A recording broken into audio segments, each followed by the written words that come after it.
Merci Alexandra. Place au téléflingueur maintenant pour commander toute l'actualité des médias avec nous. Emma Mahoudo-Deleva, bonjour. Bonjour. Merci d'être avec nous. Vous êtes journaliste média. François Querel, bonjour. Bonjour. Journaliste média de La Lettre Pro. Et puis Lola Manceau, bonjour également. Journaliste culture et médias. Premier sujet, c'est l'arrêt de La Famille Formidable. Ça fait beaucoup de remous depuis cette annonce. François Querel, est-ce que c'est une bonne idée de la part de TF1 de mettre fin à cette série, en plus avec tout le remue-ménage autour? Ouais, alors moi j'ai adoré, franchement c'était culte quand on était petit, on attendait avec plaisir cette super série. Oui, il y a un moment on est arrivé au bout d'un cycle, 15 ans, surtout que le créateur est décédé, donc l'état d'esprit n'y était plus.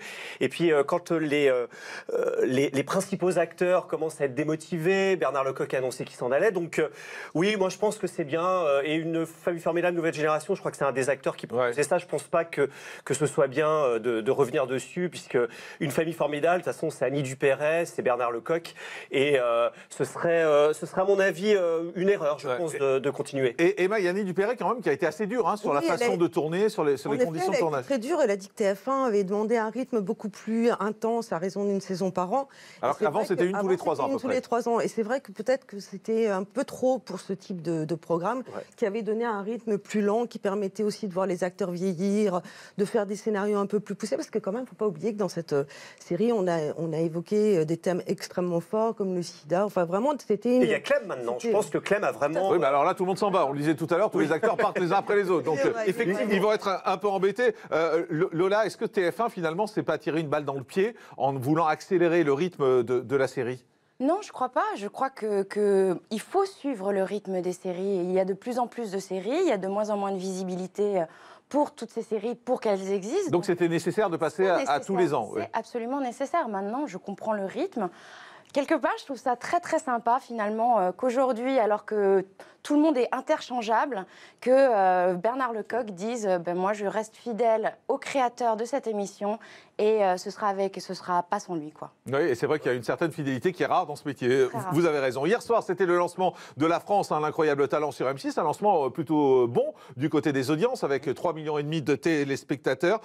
Emma, vous regardez encore La France, l'incroyable talent, ou vous avez le sentiment que c'est toujours pareil? Moi, j'ai un peu le sentiment que c'est toujours pareil, mais j'aime bien le fait qu'ils aient mis Marianne James, parce que c'est une bonne cliente, comme on dit dans le métier. Ouais. Et l'année dernière, c'est vrai que c'était un peu compliqué avec toutes les histoires. Les audiences étaient beaucoup plus basses. Oui, mais parce que c'était une émission, enfin voilà, c'était une saison un peu complexe avec les histoires qu'il y avait eu autour. Donc je pense que ça peut, voilà, c'est bien d'avoir mis du sang neuf. Elle est pleine de vie, pleine de charme. Et je trouve que c'est... Lola, c'est extraordinaire. Et on n'a qu'à voir sa présence dans l'émission L'Eurovision. Elle permet à l'émission de ne pas être lénifiante, quoi. Elle a une présence complètement dingue et elle a un capital sympathie auprès du public qui n'est égal à personne. Et elle était ici hier sur le plateau, elle nous disait, mais de toute façon, moi je suis là pour faire du show. Quand je vais dans un jury, je suis là pour faire du show et c'est pas pour être dans mon coin tranquille. Et donc elle le porte. Ah voilà. Oui, c'est le rêve. Franchement, c'est sa personnalité en plus, Marianne James. Est-ce que ça permet de sauver quand même la France à l'incroyable talent? Parce qu'on peut se dire qu'au bout de 11, 12, 13 saisons, ça aurait pu s'épuiser. Là, Marianne James, ça relance la machine. Oui, alors après, c'est vrai que Marianne James, et le casting est bon. L'émission était plutôt bonne. Moi, j'ai zappé hier soir et c'était franchement une émission réussie. Après, à voir sur la durée, il y a eu un effet renouveauté, on va dire. Voir sur la durée, on va voir si effectivement les audiences se maintiennent, mais c'est plutôt pas mal. Et Emma, malgré tout, M6 a pris un risque en l'opposant à France 3, en l'opposant à TF1, Capitaine Marlowe en face, Good Doctor en face. C'était un sacré pari. C'était un sacré pari, en effet. Mais a priori, le pari est plutôt réussi. Pari qui a marché. Dans les paris également, il y en a eu un qui a fait France 2 la saison dernière, c'est Affaire conclue, qui est diffusé avec Sophie Davant. Et alors là, les scores ne cessent de s'envoler. Lola, 1 600 000 téléspectateurs il y a 48 heures l'après-midi. C'est du jamais vu depuis très très longtemps pour France 2 l'après-midi. Pourquoi ça marche, cette émission ? Ça marche parce que depuis quelques années, il y a un engouement énorme pour les brocantes, pour les antiquités. Après, il faut rappeler que c'est M6 les premiers qui ont lancé l'émission des brocantes avec un trésor dans votre maison.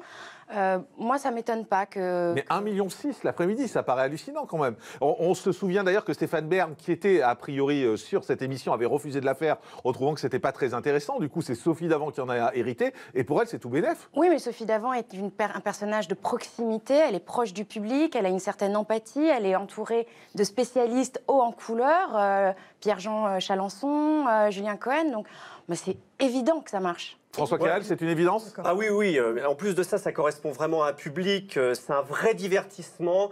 Effectivement, comme vous disiez, les personnages ont du caractère. On aime ça. Il y a une émission un peu identique qui est une traduction américaine sur RMC Découverte aussi, que moi, je regarde depuis très longtemps. Et franchement, non, le concept est réussi. C'est frais, c'est sympa. Et ça change un peu de toutes ces émissions de talk, de confessionnal dont on avait l'habitude sur France 2. Et franchement, ça renouvelle un peu, même si l'idée est tout à fait simple. Hein. Emma? C'est une émission qui plaît autant aux enfants qu'aux personnes plus âgées. Ah oui, et là, on est en période de vacances en plus. Voilà. C'est vraiment une émission qui réunit la famille. Et Sophie Davant a vraiment un capital sympathie énorme. Et on apprend des choses en plus. Oui, on apprend plein de choses. Dans l'actualité média, il y a également Danse avec les stars. Alors, les polémiques se sont succédées dans Danse avec les stars. Il y a eu l'affaire Pamela Anderson, partira pas, vraie blessure bidon. On a tout dit et un peu n'importe quoi à ce sujet. Et puis, il y a là, récemment, Jean-Philippe Janssen, qui est l'un des candidats, qui lui a poussé un coup d'œil parce qu'il en a marre qu'on le déguise. Il trouve qu'on le ridiculise pour le faire partir de cette émission. Emma, est-ce qu'il a raison de pousser ce coup de gueule? En même temps, il n'a pas tort. Quand vous le voyez en Superman en jaune, il est quand même... On lui donne toujours des costumes grotesques. Donc, je comprends son coup de gueule. Mais vous pensez que c'est pour le faire partir? En fait, c'est une stratégie de la production, comme il le dit, oui? Lui, pardon. Tous les ans, il y a des buzz autour de cette émission. Donc, je pense que c'est un de plus. Après, Laurent Ruquier, puisque Jean-Philippe Janssen est aux grosses têtes, je crois que Laurent Ruquier lui a dit calme-toi un peu, parce que c'est aussi l'image des grosses têtes sur RTL qui est un peu en jeu. Et c'est vrai que de faire le pitre, c'est pas vraiment dans l'image. En même temps, c'est un humoriste, Jean-Philippe Janssen. C'est un humoriste, mais là, c'est vrai, on était un peu dans le grotesque. C'est pas le journal de 18h sur RTL, quoi. Non, effectivement, mais on était un peu dans le grotesque. Et je crois que d'ailleurs, Laurent Ruquier a donné son avis là-dessus, même à deux reprises, je crois, sur cette affaire. Ouais. Lola, qu'est-ce que vous en pensez? Il a raison de pousser ce coup de gueule? Oui, il a totalement raison. C'est son image qui est en jeu. Après, mais il pourrait dire non aussi, non? Je crois pas. Non, on n'a pas le droit de dire non Je suis pas certaine. Cette émission. J'ai pas l'impression qu'il ait eu le choix de ses costumes ou de pouvoir. Oui. Je pense pas. Après, c'est des détails epsilonesques totalement. Oui, après, la seule question, c'est est-ce que ça, c'est fait pour le faire sortir et parce qu'ils ont envie de s'en débarrasser dans l'émission? C'est un peu ce qui s'en débarrasseront quand même, de toute façon, ils en ont envie. Ils savent faire les choses. Dans l'actualité média, on trouve également le retour de l'île de la Tentation prochainement. Alors ça, c'est une vraie surprise parce que personne ne s'y attendait. On dit que ça arrivera en prime, que ça arriverait sur W9. Lola, le retour de la Tentation, vous l'attendez avec impatience? Vous voulez y aller? Vous voulez être candidate? Non, absolument pas. Avec vous, Jean-Marc. C'est ça. Mais non, j'ai adoré l'émission quand elle est sortie. Elle était totalement... Sur TF1 à l'époque?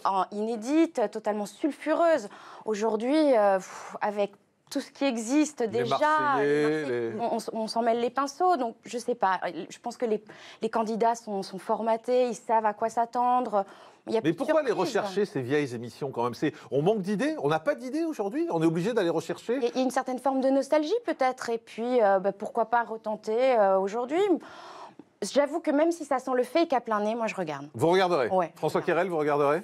Non, parce que j'ai jamais regardé. C'est vrai? Jamais? Si, j'ai regardé, j'ai effectivement... Professionnellement, quoi, c'est ce que voilà, je veux dire. Professionnellement, je suis pas vraiment fan de ce genre de programme, mais après, oui, non, mais moi je suis tout à fait d'accord. Est-ce qu'on pourrait pas trouver d'autres idées? Est-ce qu'ils prendront pas les Princes de l'amour pour les mettre dedans? Alors c'est ça la question. Voilà, je crois que c'est ça la vraie question. En fait, ils vont faire un casting, donc est-ce qu'ils vont prendre des vrais gens? Ou alors, est-ce qu'ils vont prendre du recyclage encore? Si c'est encore du recyclage, ça n'a aucun intérêt, parce qu'ils savent, c'est des comédiens. Mais les vrais gens, c'est pas des vrais gens, de toute façon, dans ces émissions. Non, mais on prend des vrais gens, qui n'ont pas participé à d'autres téléréalités et qui sont castés, quoi qu'il en soit. Mais vous êtes d'accord que tout est fake, mais de toute façon. Alors, il y avait une histoire des contrats qui a fait une jurisprudence à l'époque, pour toutes les émissions de télé-réalité, où effectivement, à l'époque, les contrats n'étaient pas assez ficelés. Donc, à l'époque, c'était des vrais gens, mais aujourd'hui, je pense que les productions, ils préfèrent prendre des comédiens, il y aura moins de problèmes de contrats et ça permet de mieux contrôler. Oui, on est virginité. On est plus dans une série, finalement, dans une série scénarisée que dans la télé-réalité. Je trouve ça très dommage, moi, de ne pas chercher des nouveaux concepts. Il y en a plein.